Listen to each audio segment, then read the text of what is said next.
What's going on, guys? It's your man, Ed Hayes, the wholesale coach here, back for another episode of the Wholesaling Mastermind podcast, y'all.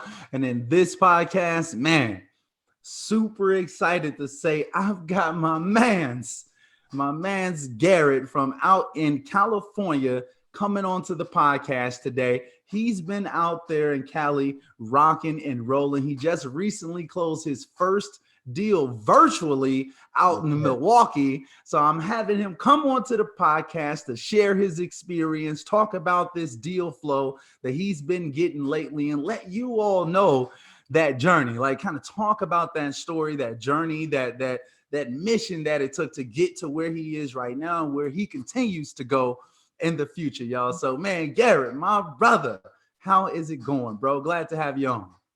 Yes, it's an honor, Ed. I definitely appreciate it, bro. All of your help. You've definitely been a real mentor.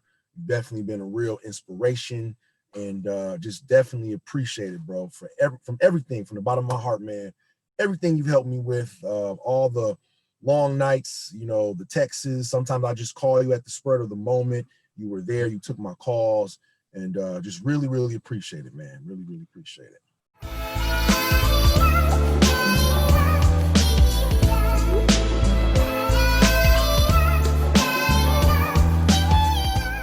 Hey man, bro, it's really been my pleasure, bro. I really mean that, man. You've been grinding for quite some time out here. You haven't made any excuses, and I'm blessed to have you on, my brother. I really mean that, man. On as a client and onto this mastermind, so you can tell the audience in general about that story, man. I think you a true testament, my brother. I told you that many Yes, times, sir. man. You're a Yes, sir. true testament of what happens when you're willing to grind for it, bro. So for the people who don't, know you as well or whatever, why don't you just give them a little bit more background about who you are and stuff like that? For sure, for sure. Yeah, my name is Garett Eversley. Originally from Milwaukee, Wisconsin. I have been living in California for the past 14 years. And just like everybody, comes out to California for a dream. I've definitely done a lot of different things, actor, musician, um, tried a different other entrepreneurial endeavors. And, I just wanted to really try and get myself out of the rat race. You know what I mean? Mm-hmm. My goal coming out to California, it was never to work a regular job, to keep it all the way 100 with you. Mm-hmm. I got into the arts and doing some other things. I never wanted to work a regular job. But as life happens, you get married, bills, catch up to you.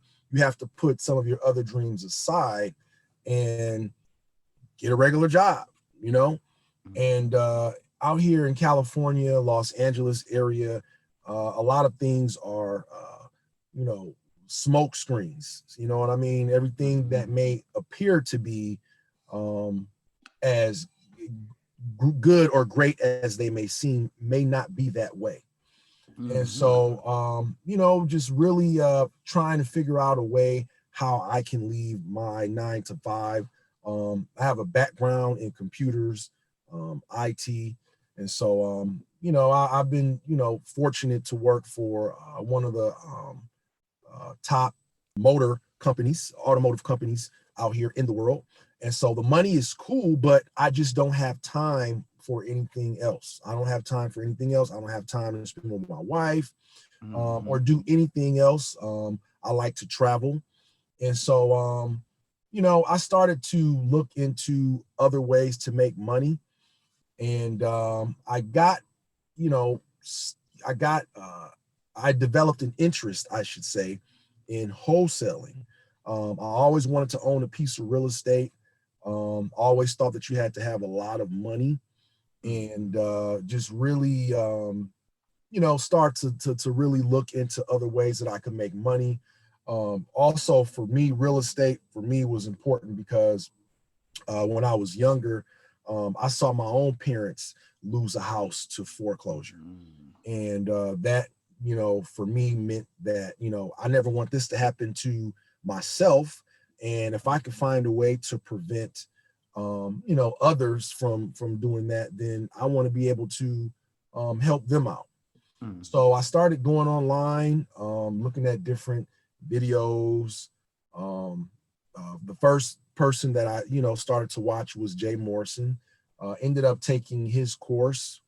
And I'll just be honest with you, didn't get a lot of value, but did learn some things. He did introduce me to the real estate world as far as, becoming an investor and fixing and flipping.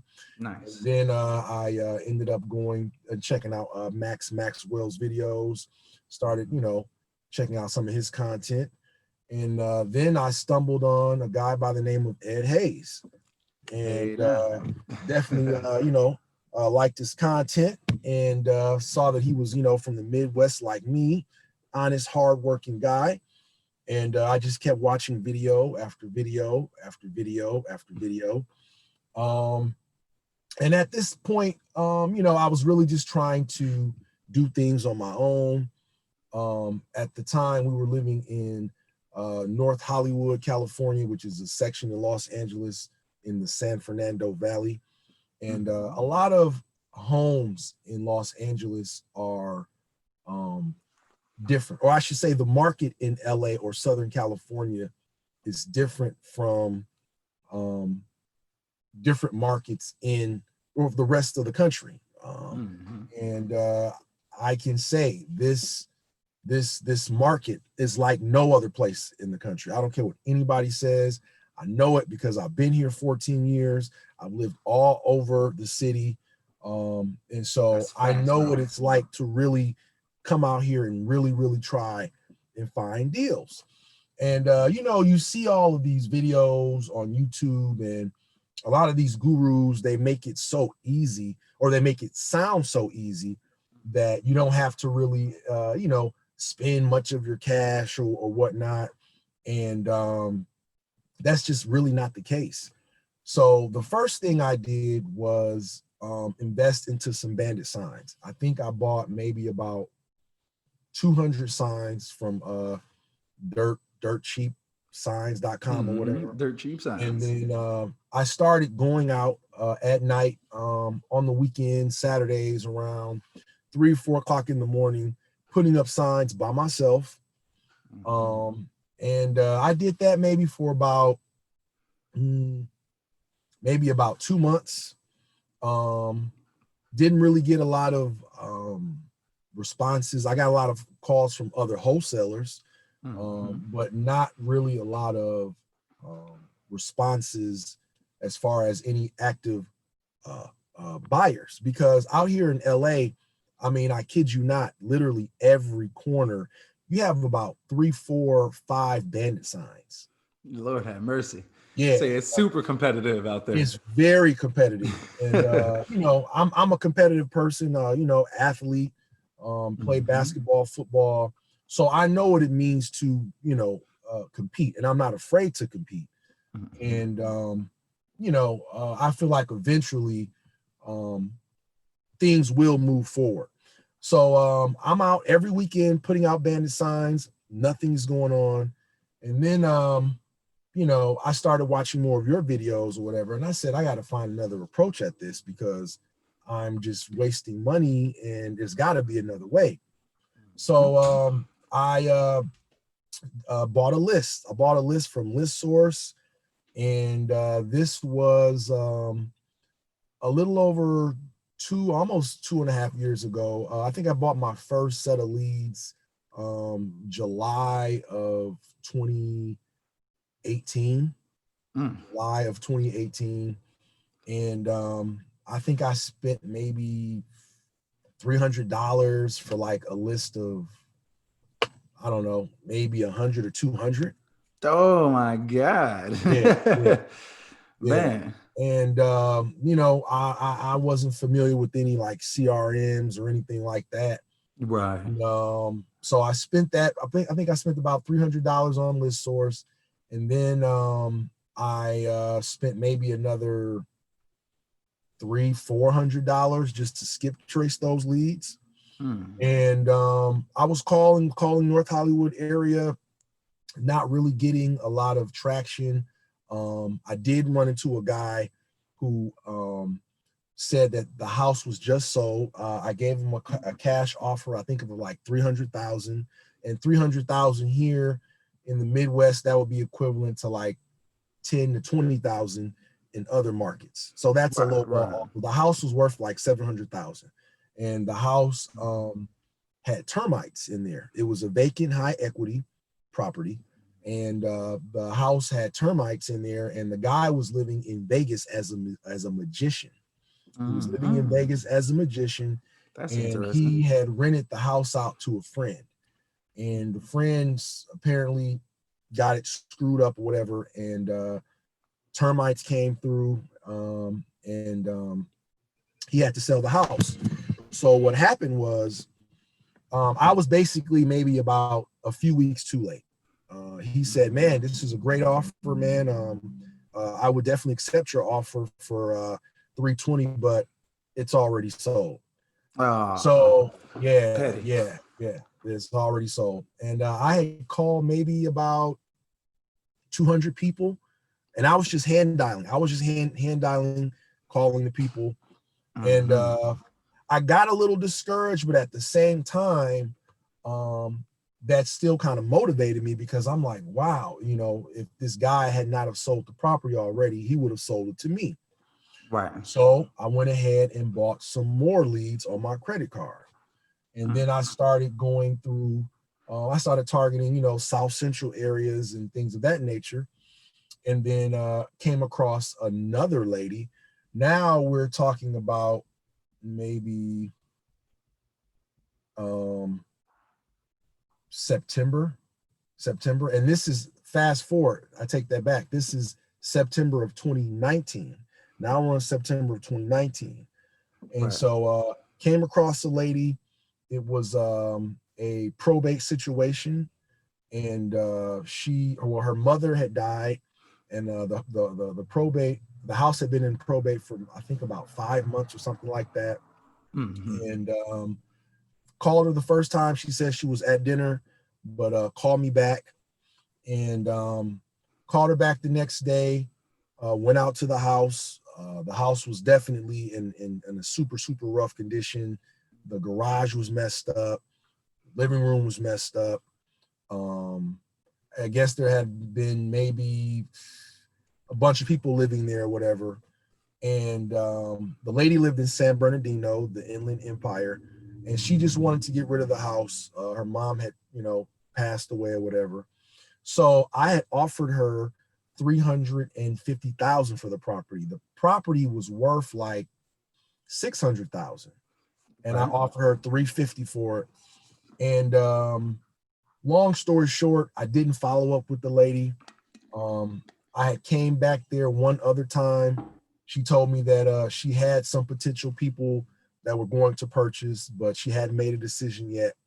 And so me just really not knowing this game and not knowing that you really have to follow up with people, I let it go by. And next thing I know, the house was sold. And the thing about this house, well, the cash buyer that actually bought it was on my cash buyers list.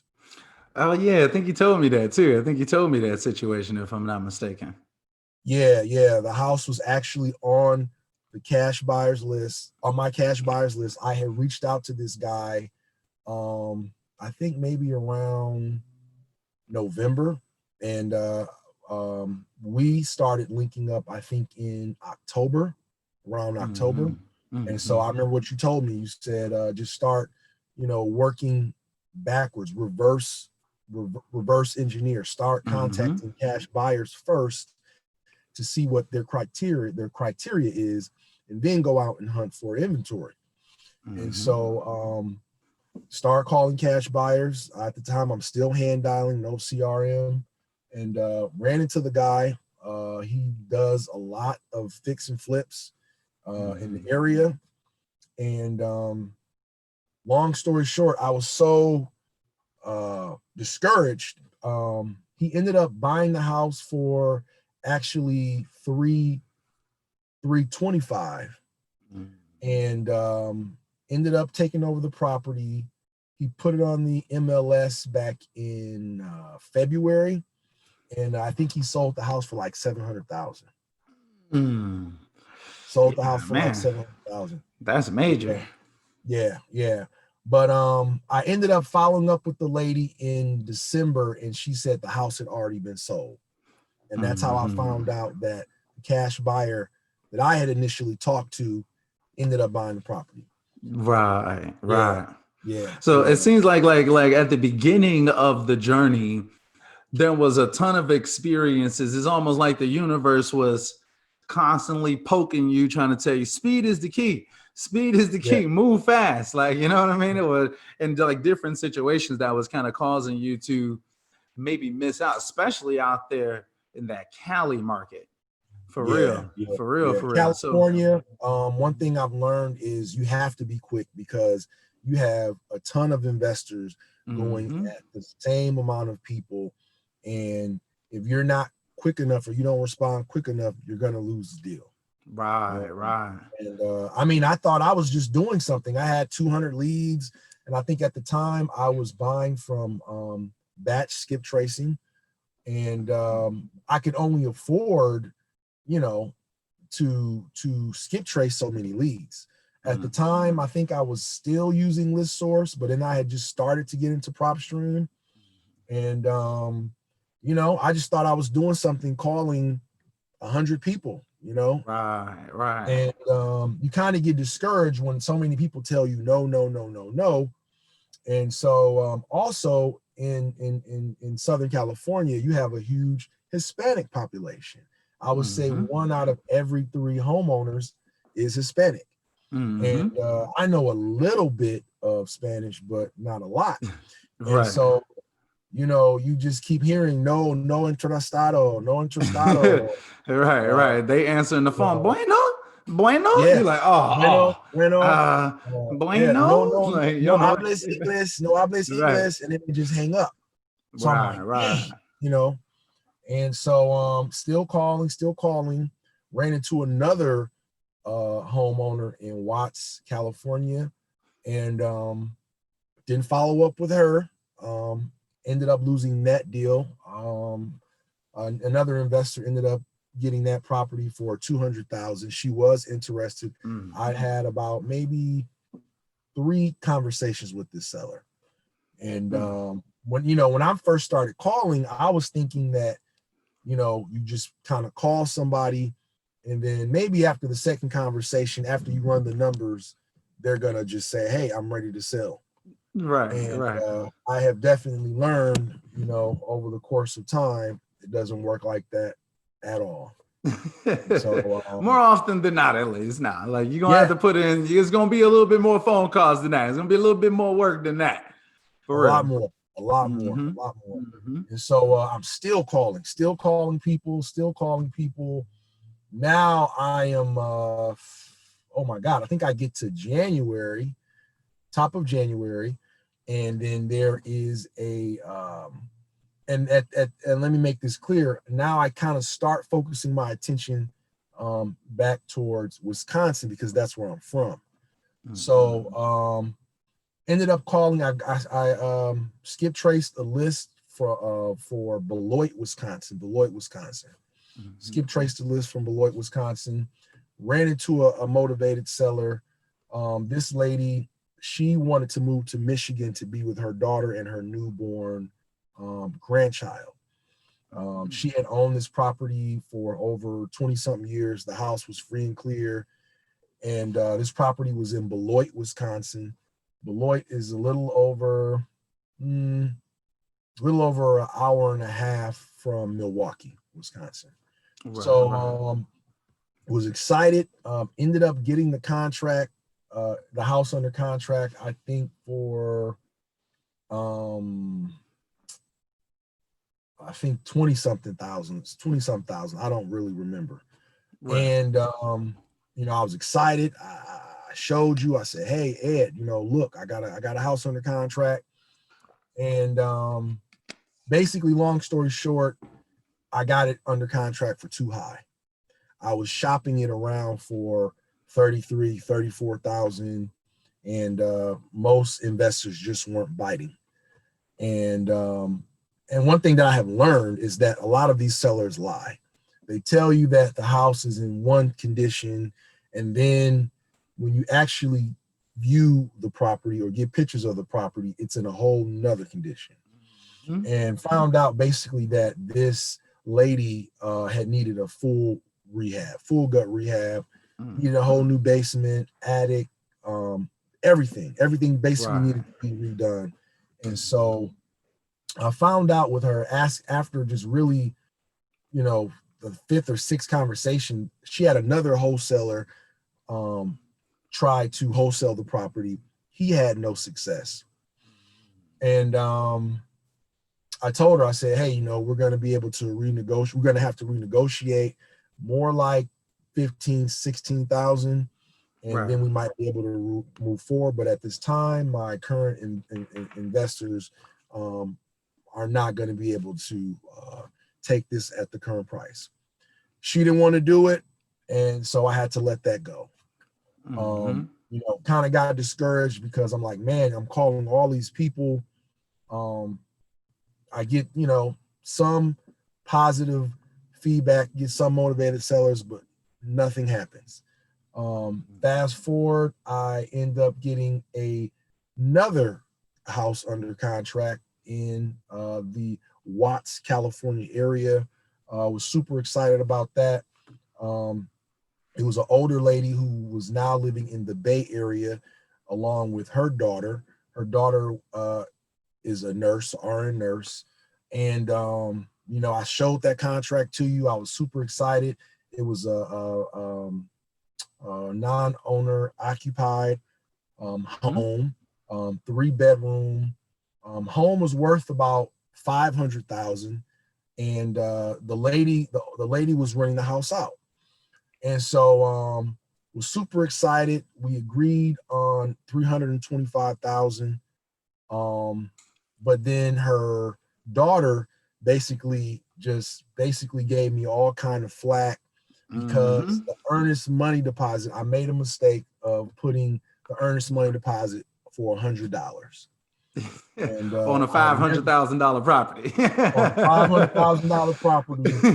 And, that just really, kind of just discouraged me. Because it's like, lady, we're going to buy the property. What's the problem? And then she just started to say all kind of crazy stuff. This don't sound right. Why is this $100 on here? And nah, I'm not going to do this. This is just not going to work. And, I remember calling you that day. I was at work. I'm like, man, she's not budging. Just nothing. I was super excited about the property because I have a buddy of mine that's actually a contractor, does a lot of stuff for HVACs in the LA area. And we were actually making an appointment that following weekend to go view and take pictures of the property. Right. Yeah, so, I remember this. Yeah, good old Angelique.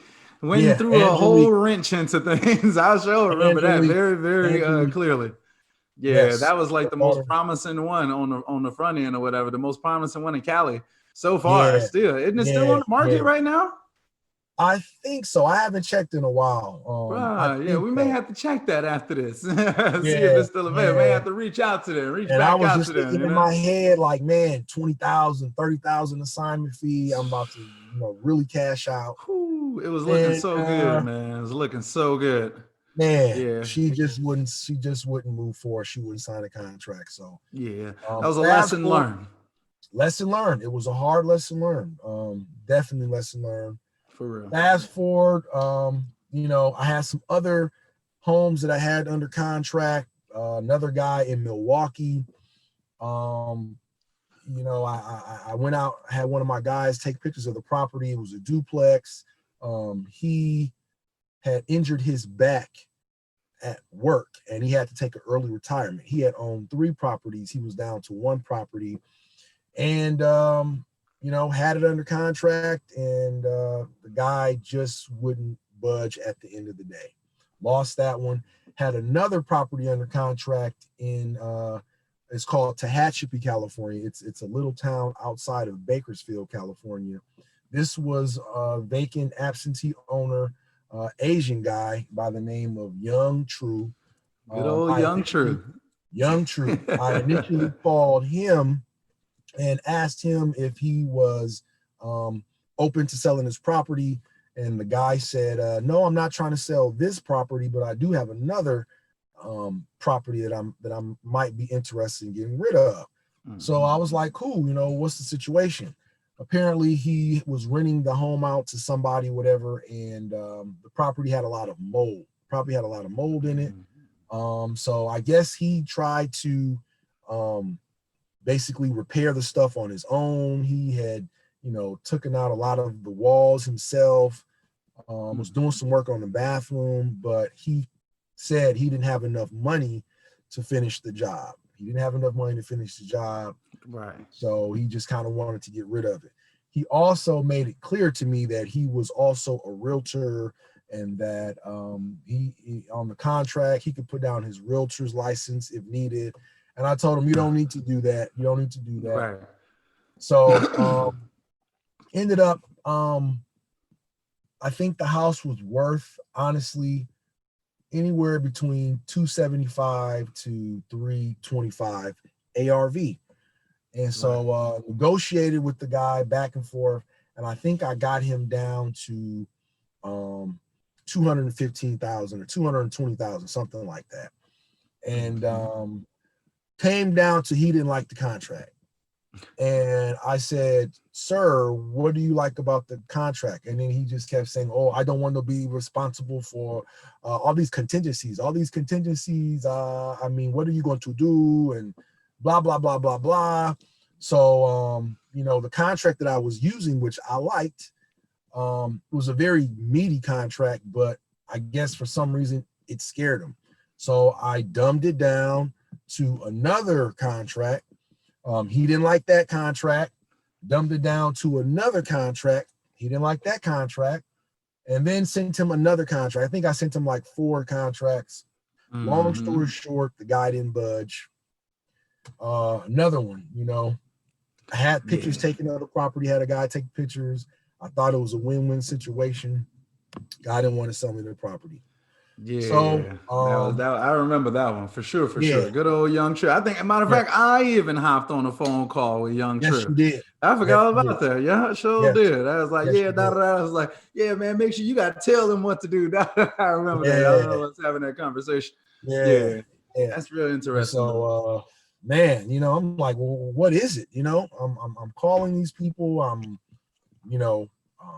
making contact, but what is it? What's not budging? I think I had like 6 contracts that, potentially on the table that didn't go through. Right. So, fast forward later, springtime comes, summertime comes. Now we are in July. So at this time, I would say the last 3 months, especially in the spring, I started to really shift my focus back to Milwaukee, Wisconsin. I know the area is where I'm from. Let me just take the gas off of California and focus back more on the Midwest. So called the guy. This is July, as a matter of fact. Called the guy, asked him if he was open to selling his property. And by this time, I had just hired my first cold caller, because up until this time I was just calling by myself.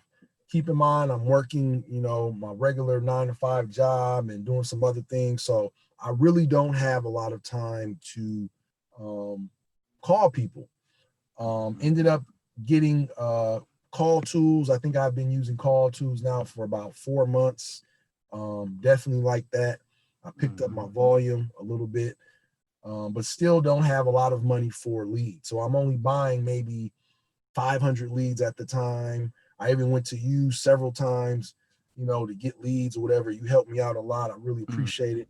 So at this time, I'm calling maybe about 1,500 sellers, 1,000 to 1,500 sellers at a time. That's all I can afford. Now we're in July or whatever. I hired my first cold caller, and he runs into a guy by the name of Jeffrey, and he said he was interested in selling his home. So I was like, cool. Right. And he had multiple properties in the city, and the home was worth like I think like 40,000 or something, and we were going to get it under contract for like 15,000. And so I told him, I made an appointment with him to get pictures of the property, and I even confirmed it with him 2 days in a row. So we were all good to go. I spoke with him on Friday and Saturday. We made an appointment for Monday morning, or Monday around 10 o'clock for my photographer to go to take pictures of the property. Right. So, LA, California, we're 2 hours behind. So I get a call from him. It's like 8 o'clock in the morning here, 10 o'clock in the morning there. The photographer is supposed to be meeting him at the property at 11. And I'm like, hello. And he's like, hi, were you still planning on coming by? I said, yes, our contract will be out soon. Well, I just don't think I'm going to sell the property at this time. I'm like, what? We talked, everything was pretty much a go. You said that, just have the photographer come over and boom. So he tells me he's not going to sell the property. So I'm discouraged or whatever. I'm like, all right, cool, move on. So now we're in middle July, calling, come across another seller who's interested in the property and get his property under contract. Long story short, the guy ghosts me. Had his property under contract, I think for like $6,000 or something like that. Mm-hmm. Oh yeah, I remember that. Oh yeah, that sounded like another golden one. I was like, oh man, that's a steal right there. Like somebody had offered them 5,000. You called and offered 6. They was like, okay, yeah, I'll take that, and then just ghosted you. Yeah, I remember that. Ghosted me. So now I'm like, man, what am I gonna do? The guy just ghosted me. So I was actually home in Milwaukee at the time because I'm getting my folks ready to move out to California. So I'm just going through some leads or whatever. And I said, you know what, let me call this Jeffrey guy back. Let me see if he's open or whatever. Let me see if he has sold this property. So I call him back. He's like, hey, this is Jeff. I said, hi, this is Garett. Just wanted to follow up with you to see if, you still had that property, see if it was available. Well, I sold that property, but I may have another one available. And I'm like, oh, really? He's like, yeah, I may have another property available. You think you can come by and check it out? I was like, well, what's the address? So he gave me the address. I had some other leads in the pipeline as well at that time in Milwaukee. So I wasn't really tripping on this guy. The guy had already flaked out on me. He stood me up. I wasn't really looking to really get back with this guy. I don't blame you. So about a week later, I'm back in California. He gives me a call and was like, hey, did you have a chance to check out that property or whatever? I said, no, I didn't. And so I said, you know what? I will take a look at it. Let me run the numbers. I'll give you a call back. Right. So actually followed up with him and we negotiated it. I think he initially had wanted 70,000 for the property. Got him down to 49,000 for the property. And so I was excited, super excited. And then he said, well, I'm going to have my attorney look at the contract and I'll get back with you. And I'm like, attorney? I'm like, well, what else do you need to look at?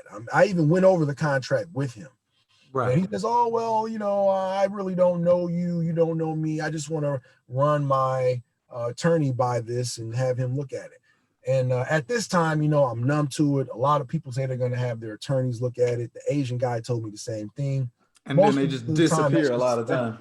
Yeah, most of the time it's just fluff. They're not going to really have their attorney. They're just blowing you off. So I think Monday turns into Friday at this time. I was even telling you about the situation. And so Friday afternoon occurs. I check my email, my inbox, and I get a response from Jeffrey with the contract signed. But then I get a response from his attorney, his actual attorney, and said that they want to do an amendment change on the contract. They want me to put down $2,500 instead of the $1,000 deposit, and they wanted to move up the closing date. So I'm like, come on, man. You know, we agreed on it, everything. Why is this guy giving me the runaround? And I'm calling you. I'm like, man, I don't know what to do. You know, maybe I could let the deal just go by and just keep pushing, or I could just stick with it, you know. Everything is negotiable. Yeah, That's the everything is king. negotiable. Everything is negotiable. Everything is negotiable. So I just kind of just went with my gut, and I'm like, you know what? Either I'm going to get this contract, or it'll just be another learning opportunity. So I told him that I would have my attorney get back with his attorney, and I'll follow up with him. And you know, I'm calling a lot of people, reaching out to old friends or whatever, and was able to get some feedback. I just said, you know what?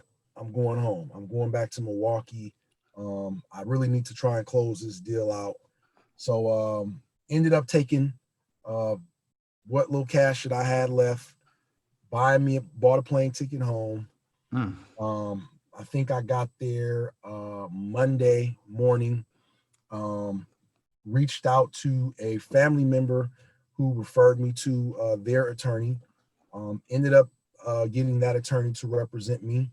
And long story short, the attorney was able to renegotiate my initial contract for $1,000 for the earnest money deposit and also the closing date. So we were back on. Bang. Just Just like like that. that. And then he Back on. agreed to that too, like immediately too, right? It wasn't even like no flack. As soon as you got your attorney involved, their attorney reached back out like, okay, Yeah. and just went with it. Yeah. See, but if it was just you, who knows what would have happened? Yeah. You know, had you not Honestly, I flown think out there, who knows what would have happened? I think I probably just would have lost the deal. Yep. You know, Chances are. Yeah. He just wasn't really trying to budge. And boom. So ended up getting the house under contract. Went to the actual title company and put the earnest money deposit down. I wasn't even really trying to put the $1,000 down, but That's tough. That was tough. Like when I say that I really spent all that I had to get this house under contract, I spent all that I had. So ended up going to the title company, putting the money down on the earnest money deposit. And so he's calling me. He's like, hey, you know, when are we going to get this deal done? Are we going to close in 2 weeks? I said, yeah, we're going to close in 2 weeks. So I started shopping my contract around to several cash buyers. I did not have a huge cash buyer list in Wisconsin. I only had maybe about 6 or 7 people, honestly, that I thought were really going to show interest in the property. They told me that it was just simply too high for them. There was another cash buyer that I reached out to. I think they would have budged, and I think I would have made maybe about at least 10 to 12,000 on the contract, but I never spoke with the actual owner. I kind of spoke with the secretary, and she was kind of like representing them. And so lost that. So now I'm like 2 weeks passed. I mean, it's getting down to the nitty gritty. I'm worried, you know, I'm like, man, I don't think I'm gonna get this deal closed or whatever. Right. So I ended up reaching out to another local wholesaler in the Milwaukee area. And so I ended up getting the filling out a JV deal with him, and he did have a buyer, in fact, and we ended up walking the property, or they walked the property rather, the following week, and what was the actual date? I think September. It was the second week of September that the property actually closed. I had to share in the profits. Unfortunately, we had locked it up. The spread was 7,000. I made 3,500 off the deal. Right. So, yeah. Hey, so man, that's a journey though. That was a journey. Yeah, it was a Even journey. that last little part with the inspection or whatever. I know you ain't even mentioned it, but it was like a whole nother situation with the inspection. Yeah. On top of that, where like the people was acting a little flaky, you know, they like, oh yeah, we want to come back for another inspection, and it was like people was like trying to JV the JV or something like that, or it was like a whole nother thing going on. They were trying to double close on the property, and they wanted to see the property again. And this Jeff guy was already, getting worried, like, hey, what's going on? He kept calling me. Why do I have to meet over there, come back again? And, also there was some issues with the tenant, because the tenant that he had living in the place, she didn't really want anybody in the house. And I guess she kind of felt that she was going to get kicked out. And I had reassured the tenant that you're not going to get kicked out. We're just going to be taking over the property. Everything that we have with you will remain in place. But it was a crazy situation.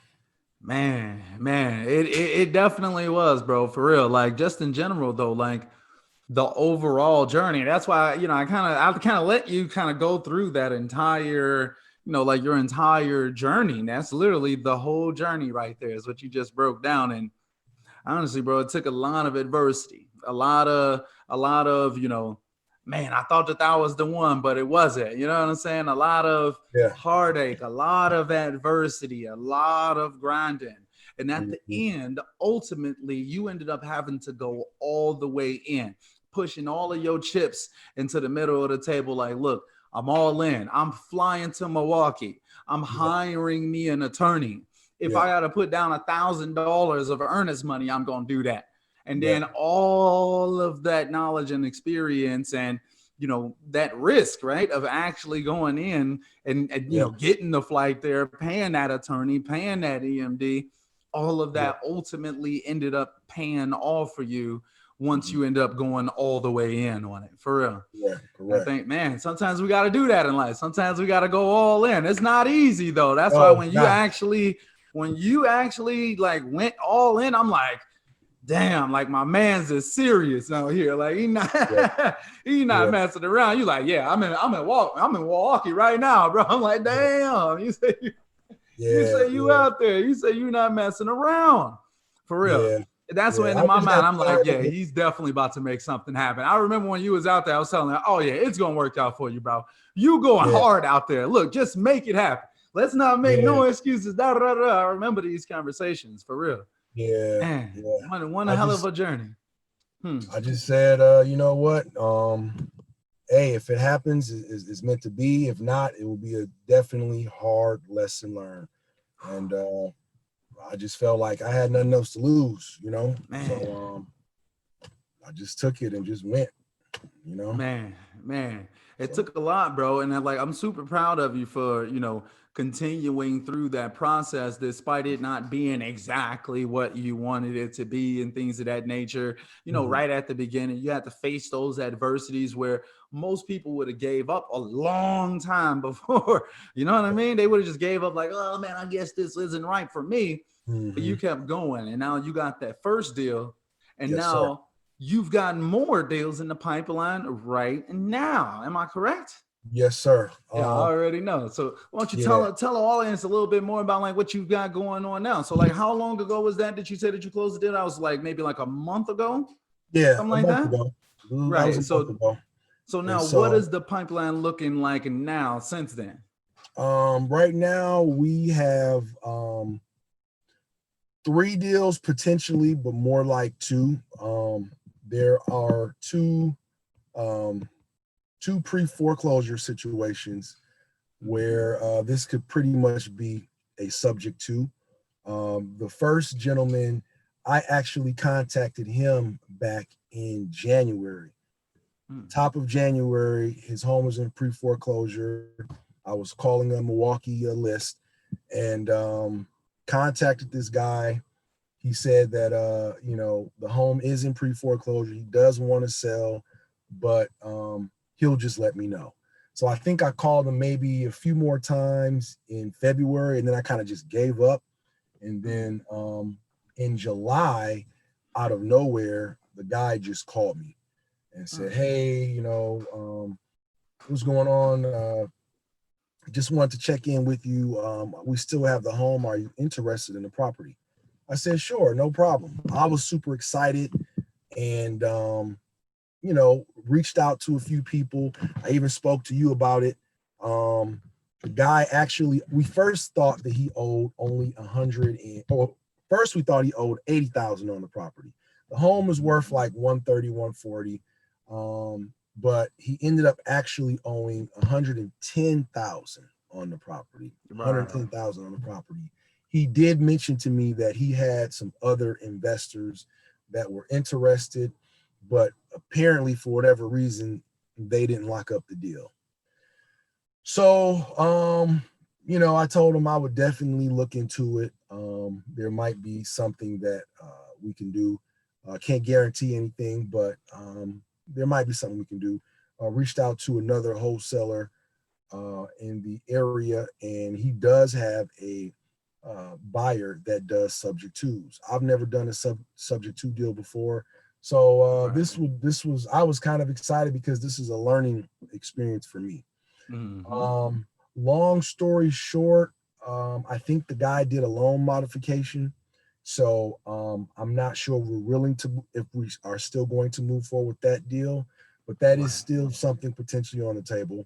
There is another lady that's also has a subject to situation. She owes $103,000 on her property. Owes $103,000 on the property. The property is vacant, and we're currently looking to lock that deal up as a subject to. I have that under contract as well. And then and where are these properties located? Are these all in Milwaukee? They're all in Milwaukee. And that and then you have, because these are like virtual deals for you since you're out in Cali, you have like a field guy out there who goes out and gets like pics and video for you, right? Yes. I have two people that I work with that would be considered my boots on the ground. They go out there, they take pictures, they survey the property. And so, yeah. Okay. Just verifying that now. You can continue though. yeah. So that's that one. Then the third property that we have under contract, I just spoke to you about. This lady we spoke with at the top of September. At the top of September, we spoke to her, and her mother has dementia, and she wants to move her mother into her house, and she wants to get rid of her mother's house. We initially called her about her property. She said she's not selling, but her mom is looking to sell. And so that is looking pretty promising. I just had my guy go over there and take pictures of the property. And now I am getting ready to shop that property to some of our cash buyers. Right. So you've got that one officially locked up just earlier this week, right? If I'm not mistaken. Yeah, we got that property locked up for $12,500. Initially, the lady wanted like $20,000. I told her no way, and just renegotiated her down to $12,500. So, right. And then you're trying to sell it. What was the price point on that? Like 24 or something like that you're trying to upsell it for? Something like that, right? I'm trying to sell it for 24. Right. Which is within range within the rest of that market or whatever. So I guess we'll definitely keep an eye out on that. May have to have you come back onto the podcast once we get a couple more of these through the pipeline and whatnot. Yes, so sir. Man, so bro, I'm super proud of you, bro. I really, really mean that. You already know how I feel, man. Like I think that you're a super true testament of what you may have to go through sometimes. And I really, really appreciate you kind of really going through that history, because I think for a lot of people, that'll show you like what it takes sometimes, right? So it's like we can't be just willing to give up. Like, even though it's gonna be hard. Like, like Garett's story is everyone's story. Like, whether people are telling you or not, like that's the average type of story. It's not like ultra uncommon to have a lot of failed opportunities and non-starters and tire kickers and people who say no, people who flake on you and things like that. So I'm super glad to have you onto the podcast, bro. I really, really mean that when I say it, because I think that a lot of people are really going to be able to benefit from seeing like, okay, I had to keep getting punched in the face, essentially. That's how I think about it. It's like we keep taking the blows, but we keep going. We keep going because this is something that we want to do long term. It's not just a one-time event. Like, you can do this for the rest of your life, and even if it's for your own properties, you could be able to use that knowledge and experience to be able to get you a good deal at a discount price for yourself and start renting stuff out or doing your subject twos and da da da da da. So, man, I gotta say it again, man. I'm super proud of you, bro, just for being persistent. Like not giving up. That takes a lot, bro. And most people would just give up. It's easier to quit than it is to go hard for your dreams and stuff. So I really, really mean it, bro. Like I appreciate you for going hard for your own dreams. That makes it much easier and better for me. It's more pleasurable for me to be able to help you when you're actually grinding, when you're not willing to take no for an answer. Like, we've been working together for a nice little minute now, and like, you've historically just kept going. You've implemented all of the strategies, not made no excuses, always communicating, like you've stuck to it, and like, I know that you were primarily in Cali at the beginning, which is like the majority of your efforts and stuff. And yeah, it wasn't hit the way that we wanted to, right? You know what I mean? But you typically do have to call substantially more people in areas like Cali to actually get it there, which is understandable. And then it's like, as soon as you started shifting gears to where like, it was kind of like that 80-20 principle, where it's like you started shifting gears towards Milwaukee and started making more calls out there. It's like opportunity after opportunity after opportunity after opportunity for a nice little while now, since you started reaching out to Milwaukee as well. So anyway, man, I'm just super excited to have you on, bro. But I want to ask you some specific questions that I think would benefit the audience as well. Like some questions about the journey and whatnot that I think would be very, very helpful.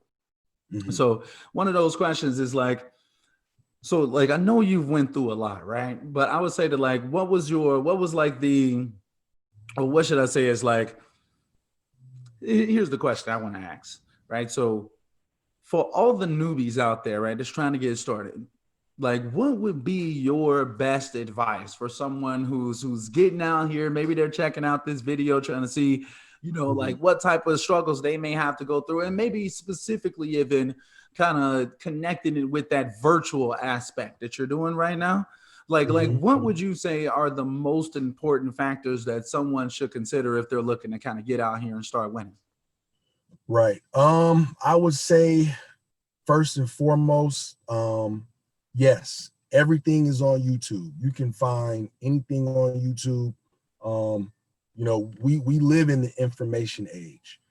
So everything is truly on YouTube. But if you don't have the time to really kind of put everything together, seek out a mentor. Seek out a mentor. Do you have to, go to some crazy seminar and spend $10,000 or something like that? I wouldn't advise that. Don't do that.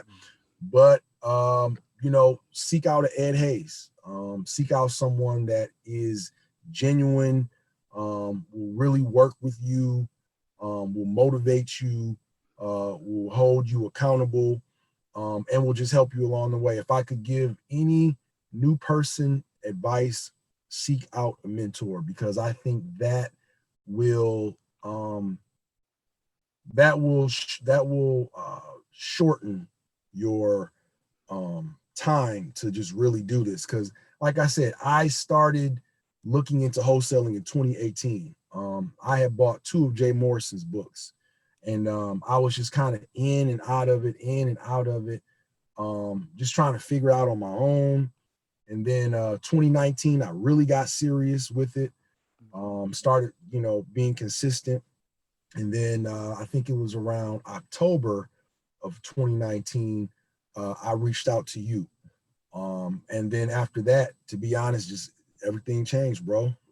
Just really seek out a mentor, someone that can kind of guide you, someone that has been where you're trying to go. It'll be easier for you. And then also, if you are in a market like a New York or a Miami or a California, by all means, virtual wholesale. Don't even try and, I mean, you can, but I would definitely immediately start doing virtual wholesale deals. If you are in a super, super competitive market, just go virtual. Not saying that you can't get a deal in that market. Of course you can, but the quickest thing that you're trying to do is get paid. You're in this business to make money. So the quickest way to do that, if you're in an oversaturated market, go virtual. Right. I'd say the 80-20 principle, so it's like maybe give 80% of that effort to the markets where you're most likely to get a deal right away. And then use the other 20%, like if that's your local market where maybe it's more competitive, still give 20% effort there. Like maybe if you pull 5,000 leads, maybe give like 1,000 to like that home area that you're in that's a little bit more competitive, but then take the other 4,000 and focus on a market where you're most likely to actually cash out this month. So yeah, I think that's great advice though, bro. And I definitely appreciate the recommendation as well, man. For real. Absolutely. Yeah, I think that, I'm telling people that all the time as well. I do think that like having somebody to ask questions to, I didn't get here by myself. You know what I mean? I have a mentor still to this day. You know what I mean? So I think that it's one of the most valuable things that you can have. Every job that we've ever had, we've had a coach, or not a coach, but like a trainer or a mentor that was there, or like a supervisor, I should say, trainer, manager, supervisor, somebody that was there to make sure that we knew what we was doing before they just left us on our own. Like, hey, have at it. So that's kind of what your mentor does for you in your business. That's what we all need in a business, because there is no boss. And it's like, if you don't do it, no one gives a shit. You know what I'm saying? So it's like, damn, it takes a lot more. And kind of being able to feed off of, somebody that's already out there doing it definitely can make a big difference, for real. Yes, sir. So, yes, sir. But yeah, great advice, bro. Great advice. But yeah, so man, bro, like I think that you've went through a lot, man. Like, what would you say it was like the hardest part of this journey so far? What would you say is like the most difficult part? The most difficult for me is just probably just sticking with it. Just sticking with it, staying with it, even when you don't really see any immediate results. I would say probably just celebrating the small wins, hey, if you got one lead throughout the week that said they want to sell their house, that's cool. Even though you did not close on it, just kind of celebrate the small wins and just sticking with it and knowing that there's light at the end of the tunnel. That's all I can say. I think that's powerful, bro. I ain't even gonna lie, for real, because I think that like your story is like that's like your story in a nutshell, right? Yeah. It's just like keep going. There's light at the end of the tunnel. Don't give up right at the beginning. It's gonna be adversity there, so keep going no matter what. Yeah. And I mean, definitely it can get a little frustrating as well when you see other people, I made 30,000 on this check, or I made 50,000 here, or whatever, my first 30 days, something like that. And I mean, that was not my story, but just basically sticking with it and just staying focused, not really trying to compare yourself to another man's journey.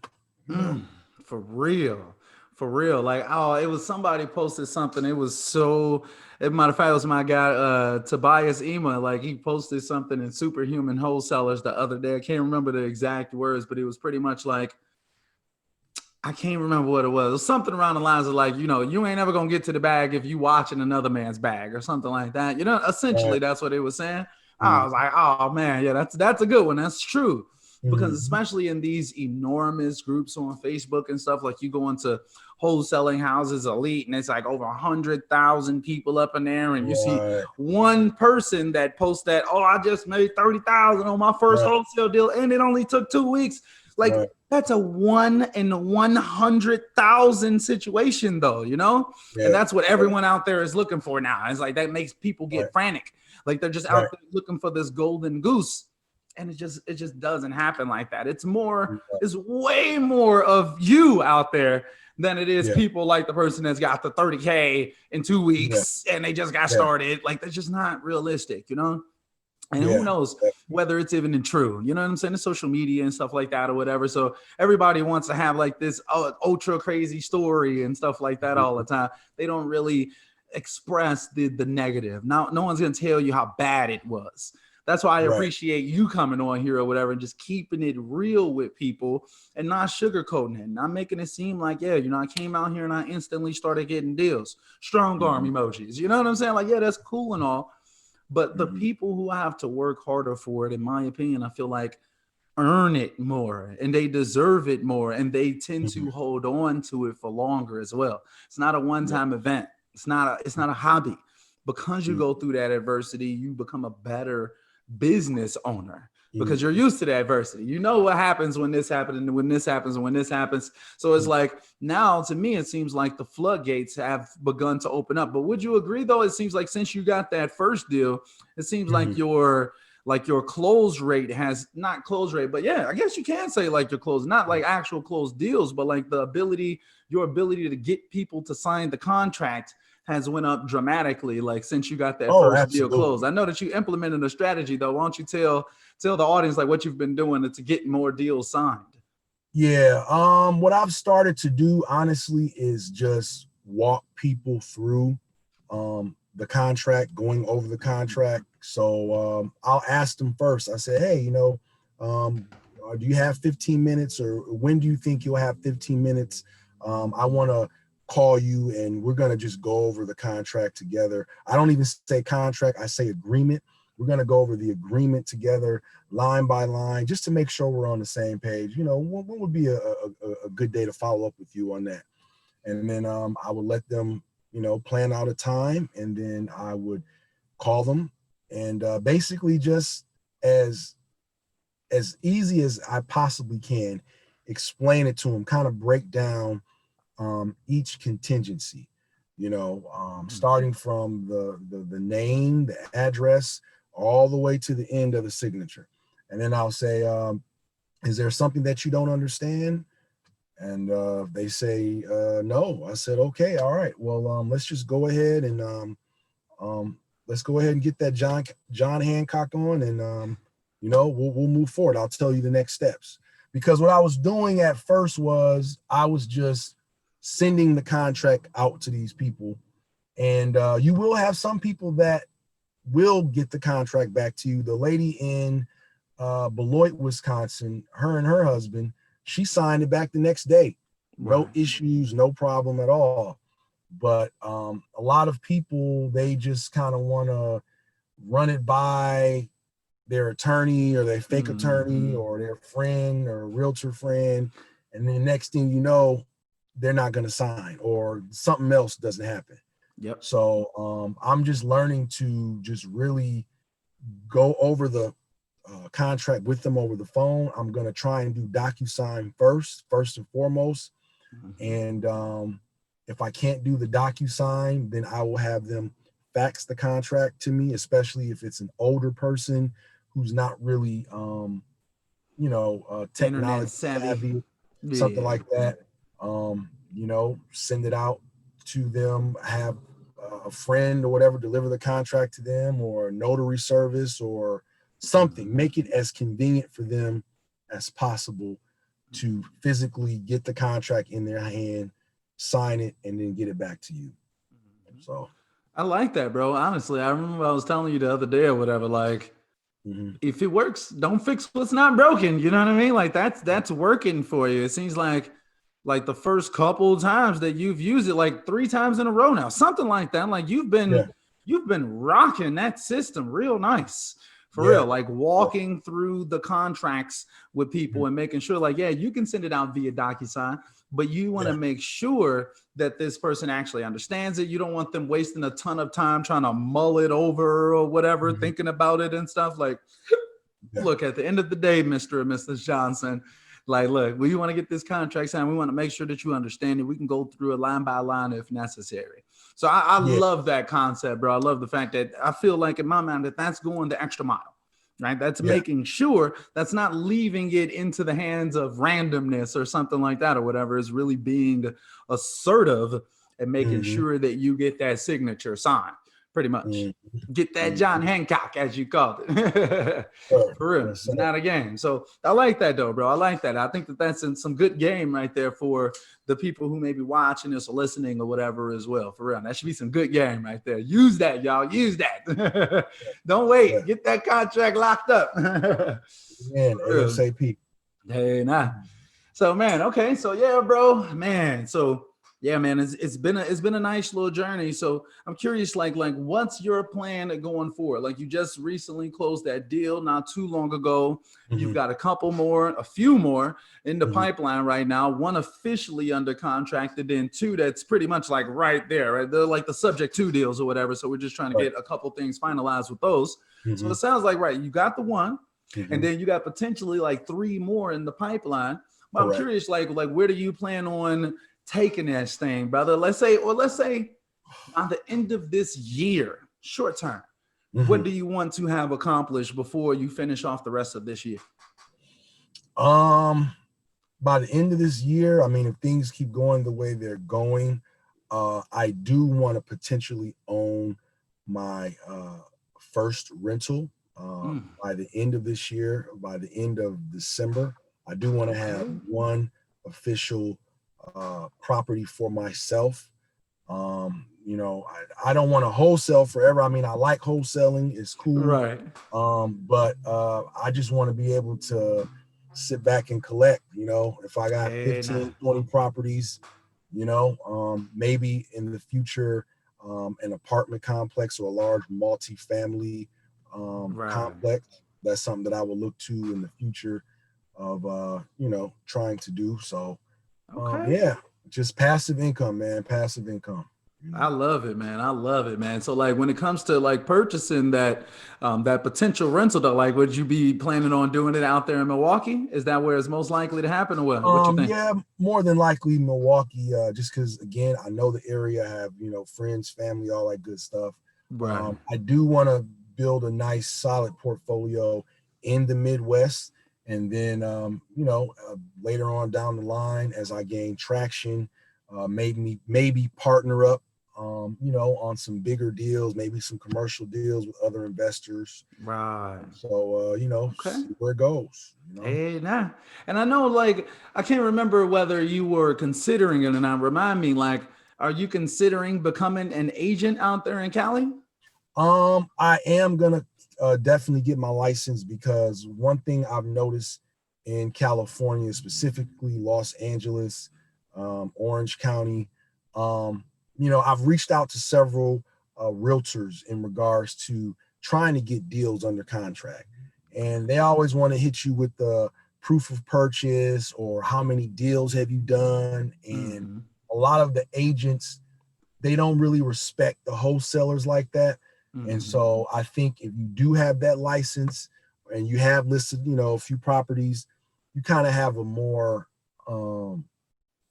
credibility. Yeah, a little bit more credibility to work with when you're dealing with agents. And I mean, as far as becoming a realtor in the Southern California market is very lucrative, because I mean, pretty much every home, the average home, even in the hood, is anywhere between 300,000 to 500,000 in the hood. The hood is 300 to 500,000, and then everything else is pretty much $1 million and up. So, I That's mean, nuts. yeah, man. I mean, commission out here on $5 million property. That's a nice piece of change. Right. That's a nice That's a piece of change. six-figure come up instantly. An Yeah, instant six-figure come up. Pretty much anything that's like 3.5 mil or higher is six figures on one deal. yeah. That's And I mean, we're not nuts. even talking about crazy Malibu or Right. Palos Verdes. We're not even talking about the 30, 40, 50 million. We're just talking about $1 million home. Right. And that's not even that special out there. $1 Nah. million home ain't even that special. I mean, you ain't even getting that much for $1 million out there. Three bed, one bath, 3 bed, 2 bath. That's $1 million. tragic. But it's beautiful when you're the agent who's selling the property. This is like the most amazing thing on the planet. So, Yes. like, I think I told you about my guy John, who's out there in Cali as an agent. He's got a website set up. He's got traffic coming in. Shout out to John if you're watching this.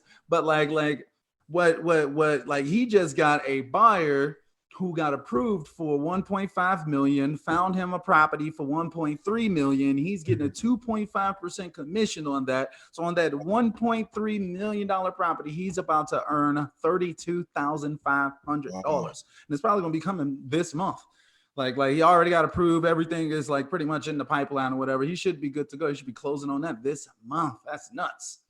Wow. So Cali, it's where it's at, man. So I hope that you are going to be hopping into that sooner than later, because I think in certain markets like New York, Cali, maybe Miami, certain areas, you'll actually most likely get more traction as well as just more revenue in general if you do have that license. And that honestly goes for most of us wholesalers. If you don't have a license in the area where you're primarily focused at, you're definitely leaving money on the table. That's 100% sure. Because as you're making these phone calls, tons of people are going to be like, hey, I'm a first-time home buyer. I want to buy something for the first time. Other people are going to be like, look, I want to put my property on the market.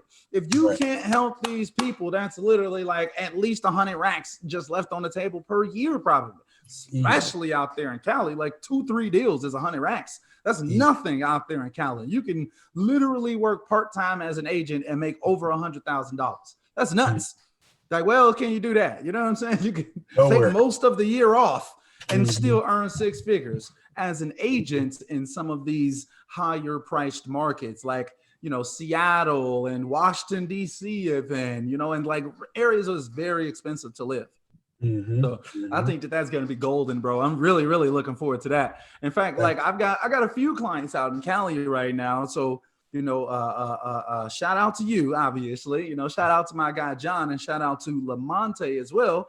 John is already an agent, and you and Lamonte are both talking about becoming agents out there or whatever. So I'm super excited just seeing what John is doing. Look, 30 racks, it literally, that probably like this entire process from like the time that the buyer came into his pipeline or whatever to the time that he's about to close and make 30 racks. It's probably like less than 6 weeks. Let's put it like that. It's like a very short period of time. Like this whole time frame hasn't been that long. I know for a fact that it's not going to end up being a whole 2 months by the time he cashes out on 30 racks. So if he did that 6 times, that's $180,000 over the year. You know what I mean? You can't beat that, even if you only did it 6 times. But anyway, so yeah, man, super excited, man. Definitely want to see that growth, my brother. And just for, the audience who's checking this out, just so y'all know, I will be out in Cali, probably most likely sometime in like 2021 or whatever. I'm gonna let my lady drop the baby first. You know what I'm saying? She's gonna go ahead and get that baby out of her or whatever. And then me and the fam will definitely be out there in Cali, most likely sometime early 2021. So be on the lookout, Cali. We're gonna be out there. We're gonna be getting it in the right way indeed, for real. So yeah, bro. So before we wrap this thing up, though, bro, I always like to give, my guests the opportunity to kind of just, talk to the audience. Is there anything that you wanted to say to the audience? Matter of fact, before then, like maybe think on that or whatever. But before then, how can the audience find you, bro? Like if they wanted to connect with you, pick your brain, ask some questions, JV with you, if they got some deals out in Milwaukee, how can they actually link up with you? Right. My official Facebook page is Garett Buys Houses. Garett Buys Houses. definitely, feel free, reach out to me, shoot me a message. Let's link up, let's JV. Definitely just hit me up anytime. Let's break some bread. Look, I'll make sure Sure. that I put the link, like any links that you want to use. Matter of fact, I'll make sure that I put all of the links in the description of this video or this podcast. However you all are checking this out, just check out the description. Make sure that y'all link up with my man's Garett, man. Go hit that Facebook page, hit that like button, reach out to him, have a conversation with my guy Garett. He's got y'all. I'm sure that he got some value for y'all. But not to mention, like, if y'all got some deals, it's all about collaboration. Let's collaborate. Let's make some stuff happen. If y'all got deals, reach out. Don't be afraid. He not gonna bite. Straight up. So okay. So yeah, though, bro. Like, is there anything else that like anything else that you want to mention to the audience? Anything else that we may have missed on or something like that or whatever? No, I'll just reiterate it again. There's nothing wrong with looking at a bunch of YouTube videos, but if you really want to speed the process up of really learning this thing, find an Ed Hayes, get you a solid mentor, and, it'll get the ball rocking and rolling for you a lot faster. Man, hey, I appreciate that, bro, the whole time. And just for the record, links for the coaching is definitely down in the description as well. So make sure that y'all check that out if y'all are interested. As Garett knows, and some of y'all already know that I only take on so many clients at a time. So you'll be able to schedule a conversation. We can see whether we're actually a good fit for one another or whatever. I don't actually take on everybody that I talk to, though. Just letting y'all know. It is an application process. So, but yeah, though, man. All right, then, bro. Well, man, bro, look, I appreciate you coming on, bro. I think that this podcast, like you sharing your journey, kind of what you've been through out here getting virtual deals, you feel me? Man, I'm proud of you, my brother. I just got to say that again, man. I'm proud of you. Keep rocking and rolling out there, bro. I want to have you come back on soon after you maybe knock out that subject 2 deal and you know what I'm saying? Like get some more deals in the pipeline and whatnot. Definitely would love to have you come back on so we can chat about any other deals that's coming up in the pipeline and you closing even more, becoming an agent out there. And we talk about that, all of that good stuff, bro. I would love to have you on. I appreciate you coming out and sharing some value with the wholesaling community today. Pleasure. You know what I'm saying? The right way indeed. Well, all right then, guys. Until next time, we're going to go ahead and wrap this thing up. And until next time, guys, we are hoops.